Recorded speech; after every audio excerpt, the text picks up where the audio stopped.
Havo isib eng tez qiziydigan apparatni aniqlash vaqti keldi. Unda bizga Pixel Pro bilan shokolad yordam beradi. Ularda haroratni o'lchagani Pixel Pro'da termometr funksiyasidan foydalanamiz. iPhone 16 Pro Max harorati 27,3 gradus, S25 Ultra'niki 26,9, isitilgan suvniki 46 gradus.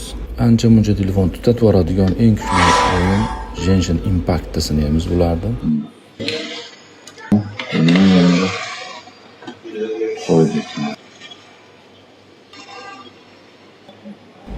5-10 minutdan keyin hozircha qizish yo'q, erish yo'q.